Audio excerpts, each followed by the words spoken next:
Club বিশ্বকাপে quarter final নিশ্চিত করার ম্যাচে মাঠে নেমেছিল ব্রাজিলিয়ান দুই দল বোটাফোগো এবং পালমেইরাস। পিএসজির মতন চ্যাম্পিয়ন দলকে হারানো বোটাফোগোকে অবশেষে শেষ মুহূর্তে হারিয়ে কোয়ার্টার ফাইনাল নিশ্চিত করে পালমেইরাস। ম্যাচের শুরু থেকে এদিন একের পর এক আক্রমণ এবং পাল্টা আক্রমণ চলতে থাকে পালমেইরাস এবং বোটাফোগোর ভেতরে, তবে কেউ কোনো গোল করতে পারে না 90 মিনিটের মধ্যেও।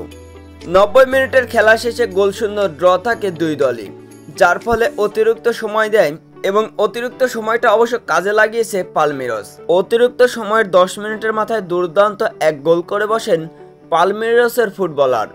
ম্যাচের 100তম মিনিটের মাথায় পাউলিনহোর দুর্দান্ত এক গোলে অবশ্য জয় দেখা পায় পালমেইরাস, আর এই গোলের সাথে সাথে অবশ্য জয় নিশ্চিত করে ফেলে পালমেইরাস। বোটাফোগোকে হারিয়ে শেষ পর্যন্ত কোয়ার্টার ফাইনাল নিশ্চিত করে ব্রাজিলিয়ান এই ক্লাব। এক ব্রাজিলিয়ানকে হারিয়ে আরেক ব্রাজিলিয়ান এই ক্লাব এবারে নিশ্চিত করল ক্লাব বিশ্বকাপের কোয়ার্টার ফাইনাল।